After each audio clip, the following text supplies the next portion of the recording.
नमस्कार, आप देख रहे हैं आपका अपना चैनल हिंदी खबर। मैं हूं आपके साथ सुनील सिंह पौरस। आम चुनाव के लिए प्रधानमंत्री नरेंद्र मोदी ने मास्टर स्ट्रोक खेला है। प्रधानमंत्री 12 मंत्रियों को मैदान में उतारने जा रहे हैं और इसी से विपक्ष की बेचैनी भी बढ़ती नजर आ रही है। रिपोर्ट देखिए।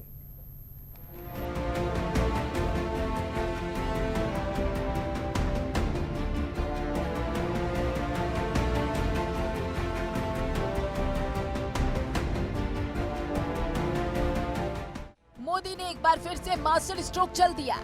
मोदी ने 2024 चुनाव के लिए बड़ी तैयारी की है। प्रधानमंत्री ने कांग्रेस समेत तमाम दलों को आईना दिखाने का नया तरीका चुना है और जनता तक साफ संदेश पहुंचाने का फैसला कर लिया है। प्रधानमंत्री ने उन तमाम मंत्रियों को मैदान में उतारने का फैसला किया है जो राज्यसभा से चुने गए हैं। मतलब साफ है कि अब विदेश मंत्री एस जयशंकर भी चुनाव लड़ेंगे, वित्त मंत्री निर्मला सीतारमण भी चुनाव लड़ेंगी, रेल मंत्री अश्विनी वैष्णव भी किस्मत आजमाएंगे। असम के पूर्व मुख्यमंत्री सर्बानंद सोनोवाल से लेकर सिंधिया भी चुनावी मैदान में उतरेंगे। तो सवाल है कि क्या प्रधानमंत्री नरेंद्र मोदी ने 2024 चुनाव के लिए बड़ी रणनीति बनाई है?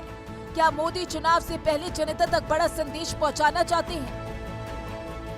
क्या मोदी अपने कार्यकर्ताओं में उत्साह भरने की कोशिश करेंगे ताकि चुनाव से पहले विपक्ष पर मनोवैज्ञानिक बढ़त बनाई जा सके? 24 चुनाव के लिए विपक्ष की एकजुटता अलग थलग दिखाई दे रही है। कांग्रेस, जेडीयू, एनसीपी समेत विपक्षी दल दिल्ली की कुर्सी पर बैठने के सपने देख रहे हैं। 24 चुनाव में मोदी लहर के आगे विपक्ष पौना साबित होता दिखाई दे रहा है।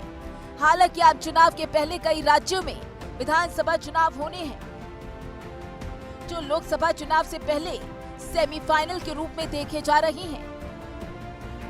ब्यूरो रिपोर्ट, हिंदी खबर।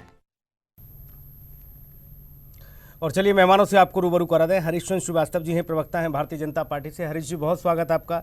अभिषेक तिवारी हैं, प्रवक्ता हैं आम आदमी पार्टी से। अभिषेक जी बहुत स्वागत आपका। रत्नाकर सिंह हैं, कांग्रेस के नेता हैं, कांग्रेस का पक्ष रखेंगे। रत्नाकर जी बहुत स्वागत आपका। प्रोफेसर के त्रिपाठी हैं, प्रवक्ता हैं जेडीयू से। के त्रिपाठी जी आपका भी बहुत स्वागत है। चर्चा की शुरुआत हरीशचंद्र श्रीवास्तव जी आप ही से करूँगा।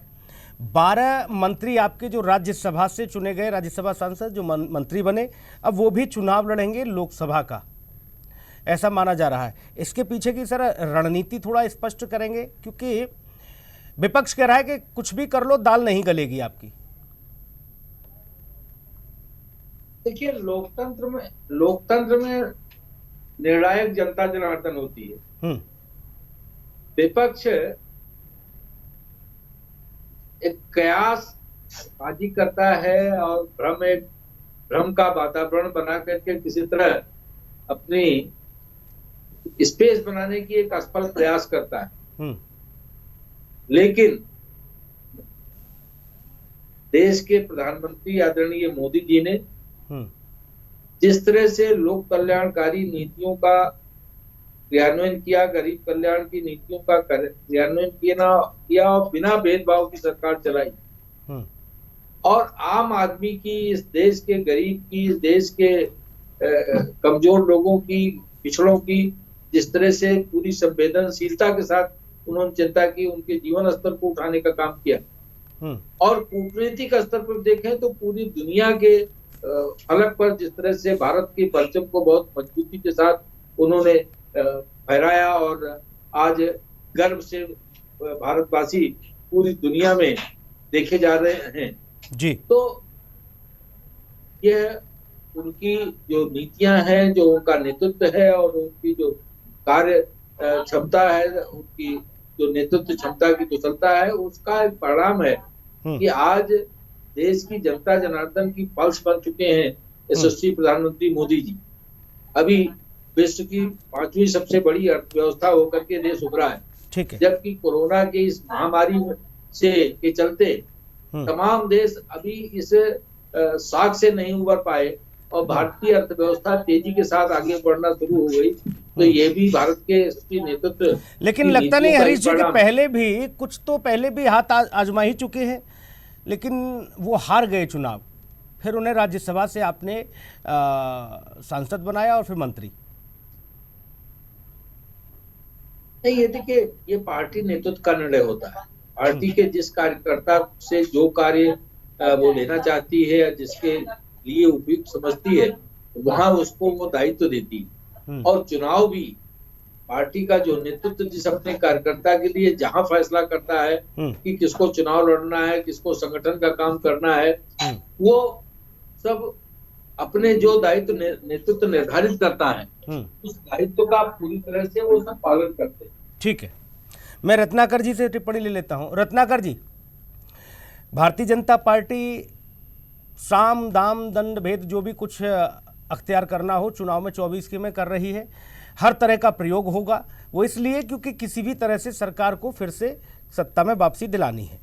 कांग्रेस के साथ साथ बाकी विपक्षी दलों की क्या कोई इस तरह की तैयारी है? देखिए सुनील जी, आज भारतीय जनता पार्टी, जैसा आपने कहा कि कोई भी हथकंडा अपना ले वो सफल होने वाले नहीं। आज चुनाव भारतीय जनता पार्टी बना जनता के मुद्दे। आप चेहरे कितने भी बदल लीजिए, आप कितना भी कैबिनेट में रिशफल कर लीजिए, आप मुख्यमंत्रियों को भी बदल लीजिए, लेकिन जब तक जनता के मुद्दों पे आप उनकी उम्मीदों पे खरा नहीं उतरेंगे, तब तक आप चुनाव नहीं जीत सकते हैं, और चाहे वो कोई भी हो। आज जनता पूछ रही है कि क्या आपने महंगाई का जो वादा किया था कि 30 रुपए 40 रुपए में पेट्रोल डीजल मिलेंगे, वो मिला? आज जनता पूछ रही है कि 2 करोड़ रुपए का जो आपने हर प्रति वर्ष रोजगार देने का वादा किया था वो आपने पूरा किया? आज जनता पूछ रही है कि किसानों की आमदनियां दोगुनी हो गई क्या? सबको पक्के मकान मिल गए क्या? 100 स्मार्ट सिटियां बन गई? तो ये सारे जुमलेबाजी करने से जो है सरकार जो है करती आ रही है, और जनता जिसको पहचान चुकी है। आज कितना भी रिसफल कर ले, चाहे चेहरे बदलने, कुछ होने वाला नहीं है। आज परिस्थिति ऐसी आ गई है सुनील जी कि पहले ये किसी के चेहरे पे भी चुनाव जीत जाते थे, क्योंकि मोदी मैजिक चलता था भाई, कोई भी चुनाव लड़े जीत जाएगा। आज परिस्थिति ये है कि मोदी जी 36 रैलियां करते हैं कर्नाटक में, फिर भी कर्नाटक का चुनाव हार जाते हैं। पूरी की पूरी कैबिनेट लगी रहती है, तब भी कर्नाटक का चुनाव हार जाते हैं। आज परिस्थिति ऐसी बन गई है कि इनके जो दिग्गज नेता है ना, उनको भी हाथ पैर जोड़ा जा रहा है। भाई अब हमारे पास चेहरे नहीं है, आप लोग बचे खुचे हैं, वो भी चल के चुनाव लड़ लीजिए, बची खुची इज्जत जो है वो बच जाएगी, नहीं तो वो भी चली जानी है 2024 में। आप देख सकते हैं कि परिस्थिति कैसी बन गई है। जो भाजपा के राष्ट्रीय अध्यक्ष हैं नड्डा जी, हिमाचल में उनका गृह राज्य है, वहां पे भारतीय जनता पार्टी चुनाव हार जाती है। और अनुराग ठाकुर जो हर दूसरे दिन टेलीविजन पे आकर के राहुल गांधी को कोसने का काम करते हैं और कांग्रेस पार्टी को कोसने का काम करते हैं, उनके गृह जिले में, जो जिले से वो बिलोंग करते हैं, 5 की 5 सीट विधानसभा की भारतीय जनता पार्टी हार चुकी है। और रही बात, अभी श्रीवास्तव जी कह रहे थे कि हमने ये कर दिया, 4 तारे तोड़ लेके आए, हम भारत को विश्व गुरु बना दिए। अरे आप जो 5वीं सबसे उभरती अर्थव्यवस्था की बात कह रहे हैं ना, वो 2011 में भी यूपीए के शासनकाल में भी यह देश विश्व की 5वीं सबसे तेजी से उभरती हुई अर्थव्यवस्था बनी थी। और आप कह रहे हैं कि कोरोना पे हर चीज ठीक रहा, कोरोना पे छोड़ देते हैं। 1 मिनट, हर चीज कोरोना ठीक रहा, कोरोना पे छोड़ देते हैं। आपको जरा भी लज्जा नहीं आती, निर्लज्ज हो गए हैं। 2020 के पहले के क्वार्टर उठाकर देखिए, 8 क्वार्टर लगातार जीडीपी जो है गिरी हुई है इनकी नीतियों कुनीतियों की वजह से। जो जीएसटी लेके आए, जो नोटबंदी लेके आए, उससे देश की अर्थव्यवस्था पूरी तरह से चरमरा गई है। तो आज जनता पूछती है कि भाई हम जो आपने वादा किया था, हमारे महंगाई का क्या? हम तो वो अच्छे दिन हमारे अच्छे थे, आप तो कहते थे कि बहुत हो गई महंगाई की मार, अब की बार मोदी सरकार। कहाँ गए वो जुमले? 400 रुपए 450 रुपए में सिलेंडर मिलते थे, 1200 के सिलेंडर देने का आप काम कर रहे हैं। लोगों को जो है टैक्स, दूध दही पे भी टैक्स लगाने का काम कर रहे हैं। और नहीं तो और आप जो है अभिव्यक्ति की आजादी कल ही। ठीक है भैया, अब दोबारा भी आऊंगा रत्नाकर जी। अभिषेक तिवारी जी, आपसे एक टिप्पणी लूं उससे पहले के त्रिपाठी जी की प्रतिक्रिया लेता हूं। त्रिपाठी जी, बिहार में सब ठीक बानी? देखिए, बिहार बहुत अच्छा चल रहा है, बिहार में कहीं कोई दिक्कत नहीं है। माननीय नीतीश कुमार जी लगभग 1 वर्षों से ये प्रयास कर रहे हैं कि विपक्ष को एक प्लेटफॉर्म पे लाया जाए, और उस पे हमारी कामयाबी हो चुकी है।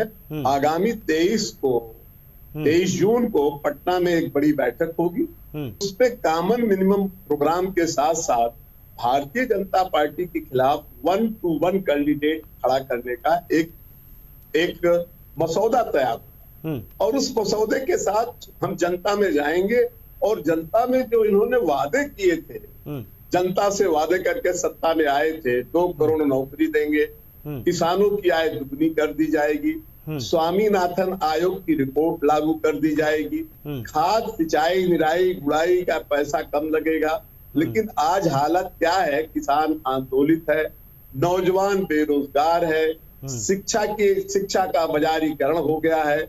आम गरीब आदमी अपने बेटों को न डॉक्टर बना सकता है, न इंजीनियर बना सकता है, न कहीं और अच्छी। अच्छा भैया ये बताओ त्रिपाठी जी, राज्य सरकार के हाथ में कुछ है या सब केंद्र से ही चलता है? देखिए भाई, ये तो सारा तो केंद्र, भारत सरकार जब तक पैसा नहीं राज्यों के देगी कैसे चलेगा? बजट उन्हीं के पास है, जीएसटी उनके पास है। पहले कुछ हमारे पास आता नहीं था, वो सब ले लिया जीएसटी के तहत, तो जीएसटी का पैसा मिल नहीं रहा, डेवलपमेंट कहाँ से? ठीक बात, ये तो आपको सवाल है। विधानसभा के चुनाव में त्रिपाठी जी जब जाते हैं तब कहते हैं कि सरकार हमारी बनाना, वोट हमें देना, कल्याण हम ही करेंगे। तो उस समय आप बताते नहीं हो, तब आप नहीं बताते हो कि झोला भैया बताते नहीं हो कि जेब तो है हमारे पास लेकिन खाली है, ये केंद्र से भरी जाएगी। सुनील जी, ये है कि भाई लोकल मुद्दों को लेकर जनता के बीच हम जाते हैं, जो हमारे राज्य के मुद्दे होते हैं, जो हम अपने राज्य की परिधि में आता है, वो काम हम करते हैं जी। लेकिन जो केंद्रीय योजनाएं हैं, ठीक है, जो पैसा भारत सरकार देती है टैक्स का, वो पैसे नहीं मिल रहा है। अब बिहार का वादा किया था कि हम विशेष दर्जा देंगे, वो कहाँ दिया बिहार को विशेष दर्जा? वो पिछड़ा हुआ प्रदेश है, और उस प्रदेश को जितनी पैसा मिलना चाहिए था भारत सरकार की तरफ से, वो नहीं दिया गया। आज वहाँ की हालत अच्छी नहीं है क्योंकि पैसा उनके पास बजट है। अच्छा, जब भाजपा और सरकार थी, भाजपा के साथ मिली हुई बिहार में, तब नहीं ये बात आई थी किसी की? देखिए, जब मिली हुई सरकार थी तो हमने काम किया उसी कारण 17 साल तक मुख्यमंत्री नीतीश कुमार उसके मुख्यमंत्री रहे बिहार के। ये तो बहुत बड़ा जन समर्थन नीतीश जी को मिला, जनता दल यूनाइटेड के साथ भारतीय जनता पार्टी। अभिषेक तिवारी जी, एक बड़ा गठबंधन था भैया। पटना में बड़ी रैली भी होने जा रही है, लेकिन मोदी जी बड़ा दाव चल रहे हैं। वो अब राज्यसभा वाले सांसदों को भी अब चुनाव लड़ाएंगे, बोले कैसे भी किसी भी तरह से इन लोगों की रणनीति फेल रहे, यानी विपक्षी दल की जो एकजुटता रहेगी वो विफल हो, इसलिए सरकार नए प्रयोग करेगी। सुनील भाई, भारतीय जनता पार्टी जो हथकंडे अपनाना चाहती है, जितनी ताकत लगाना चाहती है, जितनी स्ट्रेटजी बनाना चाहती है, वो बना ले, क्योंकि इस बार का चुनाव 2024 का चुनाव हिंदुस्तान का ऐतिहासिक चुनाव होने जा रहा है। 2024 का चुनाव नरेंद्र मोदी बनाम हिंदुस्तान के 140 करोड़ लोगों का चुनाव होने जा रहा है। 2024 का चुनाव हिंदुस्तान के लोकतंत्र को बचाने का, हिंदुस्तान के संविधान को बचाने का और हिंदुस्तान के संघीय ढांचा बचाने का चुनाव है। आज आप देखिए, भारतीय जनता पार्टी जिस तरीके से हिंदुस्तान की जो खूबसूरती है, हिंदुस्तान का जिस चीज से नाम पूरे दुनिया में है, उसकी ही हत्या कर रही है। चाहे पेगासस यूज करना हो जर्नलिस्ट के ऊपर, चाहे जो उनके क्रिटिक्स हो उनके ऊपर, चाहे जो भी चुनी हुई सरकार हो, जहां जहां पे भारतीय जनता पार्टी को वहां की जनता उनको सत्ता विहीन करती है, वहां की चुनी हुई सरकार को अस्थिर करने का, अधिकार छीनने का, वहां की जनता का अधिकार छीनने का हो। ये दिल्ली ही नहीं, पूरे देश की जनता इस चीज को समझ रहे हो। हिंदुस्तान के लोग बहुत ही समझदार हैं। आज भारतीय जनता पार्टी अपने सांसदों को लेकर के आ रहे, अपने मंत्रियों को लेकर के आ रहे, राज्यसभा वाले सांसदों को लेकर आ रहे, जिस मर्जी को लेकर आए, क्योंकि दिल्ली देश की जनता ये मन बना चुकी है। अच्छा, चुनावी अखाड़े में अभिषेक भैया, चुनावी अखाड़े में प्रधानमंत्री एक योद्धा और दूसरा उनका प्रतिद्वंदी कौन होगा जो चेहरा होगा जनता के बीच में? मैं सुनील भाई आपकी जानकारी के लिए बता दूं कि ये देश पार्लियामेंट्री फॉर्म ऑफ इलेक्शन पे चलता है। यहाँ पे संसदीय प्रणाली है, यहाँ पे हम लोग सांसद चुनते हैं और वो अपना चुन करके एक नेता चुनते हैं जो प्रधानमंत्री होता है। हिंदुस्तान के अंदर वही चीज हावी है और हिंदुस्तान उसी चीज की खूबसूरती है। भारतीय जनता पार्टी के सामने के नेता हो सकते नरेंद्र मोदी हो, ये चुनाव नरेंद्र मोदी या अरविंद केजरीवाल या किसी अन्य दल का नहीं है। ये चुनाव हिंदुस्तान की जो खूबसूरती है उस चीज को बचाने की है, हिंदुस्तान के संघीय ढांचे को बचाने की है। आप आज देखिए कि हर कोई परेशान है, कोई एक वर्ग बताइए, चाहे महिला हो, चाहे किसान हो, चाहे जवान हो, हर कोई परेशान। किसान अपने एमएसपी के लिए परेशान है, महिलाएं महंगाई के लिए परेशान है, जो यूथ है, जो हम लोग। अच्छा, एक बात और बता दो अभिषेक भैया, आप लोग तो एक दशक के करीब हो गया राजनीति में आए हुए, आप लोगों को भी राष्ट्रीय पार्टी आप लोग बन गए हो, लेकिन जो पिछले 6 से 7 दशकों से राज करते आए देश भर में राज्यों में, क्या उनसे नहीं पूछा जाएगा कि फिर आप लोग क्यों नहीं किसान को 65-70 सालों में ऊपर ला पाए, गरीब का कल्याण क्यों नहीं कर पाए, गरीबी क्यों नहीं हटा पाए? पूछेगा नहीं वोटर? नहीं बिल्कुल पूछेगा। आज महंगाई एक बात है, देश के लोगों पे जो महंगाई सत्ता थोपने की बात है वो एक अलग बात है। दूसरा, आज तो हिंदुस्तान की लोकतंत्र खतरे में, हिंदुस्तान का संविधान खतरे में। आज आम आदमी पार्टी किसी संगठन, किसी गठबंधन में विश्वास नहीं रखती, लेकिन आम आदमी पार्टी आज हिंदुस्तान के लोकतंत्र बचाने के लिए, जो भी हिंदुस्तान के लोकतंत्र में विश्वास रखते हैं, जो भी कार्य करना पड़ेगा। ठीक, हरीश जी, भैया लोकतंत्र को बचाने, संविधान को बचाने, ये सब खतरे में है, फांसी के फंदे पर लटकने वाले हैं। लटका ही दिए आपने, तो इनको बचाने की है अब। ऐसा है कि लगातार विपक्ष झूठ और भ्रम का एक जाल बुनता है, लेकिन जनता जागरूक है। मैं इनको अर्थव्यवस्था पे भी बात कर रहे थे और लोकतंत्र की बात कर ही रहे हैं, तो जरा इनका सच का आईना ये देख रहे हैं, सच का आईना देखना नहीं चाहते। जिस लोकतंत्र के चलते, जिस संविधान के चलते ये चुन के आते हैं, इनकी आम आदमी पार्टी की दिल्ली में सरकार है, पंजाब में, उसी लोकतंत्र और इसी संविधान के अंतर्गत तो वहां की जनता ने इनकी सरकार को बनाया, इनके मुख्यमंत्री बने हैं। और कहते हैं कि भारत में संविधान नहीं है, संविधान खत्म हो रहा है। अभी कर्नाटक में हालिया कांग्रेस की सरकार बनी है और पूरी दुनिया भर में राहुल गांधी ये प्रचार करते फिर रहे हैं कि भारत में संविधान खतरे में है। हिमाचल में उनकी सरकार बनी इसी संविधान और इसी लोकतंत्र के चलते, इन्हीं संवैधानिक संस्थाओं के चलते, और इनको संविधान खतरे में नजर आता है। नहीं, खतरे में अभी मरा नहीं है, बता रहे हैं खतरे में है अभी आपने स्लो पॉइजन दिया है। तो अब आप समझ सकते हैं कि विपक्ष क्या कितनी बात करता है और उसकी सच क्या है। अब अर्थव्यवस्था पे आ जाइए। अर्थव्यवस्था कह रहे हैं साहब, ये भारत की अर्थव्यवस्था ही चौपट हो गई है। अभी विश्व की सबसे बड़ी 5वीं अर्थव्यवस्था बनकर के भारत उभरा है। और भारत आप ये बात भैया हरीश जी कैसे बता पाओगे जनता को? और जो रत्नाकर जी ने तो ठान लिया है कि हम तो बताएंगे कि अर्थव्यवस्था चौपट है, बताओ। नहीं तो मैं भी बता रहा हूँ ना, आप इनको आपके चैनल के माध्यम से इनको मैं बता रहा हूँ कि जो 2022 और 23 में जो भारत की जो जीडीपी है वो 160 लाख करोड़ की है, जबकि ये 21-22 में 149.26 लाख करोड़ की थी। और उसके पहले अगर आप आंकड़े देखिए पहले के, ठीक है सर, कुल मिला के यह कि 9 साल का विकास भी आप लोग लेके जा ही रहे हो। मैं रत्नाकर जी से एक छोटी टिप्पणी लूंगा, फिर मैं बाकी दोनों मेहमानों से एक छोटी टिप्पणी। समय का अभाव सर मेरे पास, पहले मैंने पूरा समय दिया आप लोगों को। एक सेकंड, रत्नाकर सिंह जी भाई, 9 साल की उपलब्धियां भी तो हैं सरकार की। है ना, अब साहब मना कर रहा हूँ। अब जीएसटी की बात कर रहे थे, जबकि रिकॉर्ड जीएसटी का कलेक्शन हुआ है। सुनने की अगर क्षमता है बताएं भैया, जल्दी बता रत्नाकर जी। देखिए, अभी अर्थव्यवस्था की ही बात की जा रही थी सुनील भाई। तो किस तरह से, जैसे ये झूठ कह रहे हैं कि विपक्ष झूठ का पुलिंदा और झूठ का मकड़ जाल जो है बनाने की कोशिश कर रहे हैं। अरे झूठ से कौन छुपने की कोशिश कर रहा है? सच नहीं दिखाया जाए उसके लिए तमाम हथकंडे, ट्विटर ऑफिस पे रेड डालना, को फाउंडर जैसे लोगों को कहना कि आप हमारे उन लोगों के ट्वीट डिलीट करिए या मत दिखाइए, सच जो किसान आंदोलन का सच मत दिखाइए, नहीं तो हमारी छवि खराब हो जाएगी। ये झूठ कौन ताना बाना कौन बुनता नजर आ रहा था? ये तो रही दीगर बात। अर्थव्यवस्था की बात कर लेता हूँ। आज ये कह रहे थे कि अर्थव्यवस्था चांद तारे तोड़ के लाए हैं। मैं बता दूं आपको सुनील भाई कि यह भारत देश में जब हम 65 साल के दौरान हमने जब 2014 तक इस देश की अर्थव्यवस्था के ऊपर जो कुल विदेशी कर्ज 55 लाख करोड़ रुपए था, आज कुल विदेशी कर्ज जो है 155 लाख करोड़ हो गया, यानी कि 3 गुना इन्होंने कर्ज ले लिया है, विदेशी कर्ज। अब ये आप बताइए कि आप जो है लाखों करोड़ जीएसटी पेट्रोलियम प्रोडक्ट से वसूलते हैं, आपने लाखों करोड़ जो है विदेशी कर्ज ले लिया है, वो पैसे कहाँ जा रहे हैं? वो पैसे अंबानी और अडानी जैसे लोगों के पॉकेट में जा रहे हैं। मैं आपको उदाहरण भी दे देता हूँ।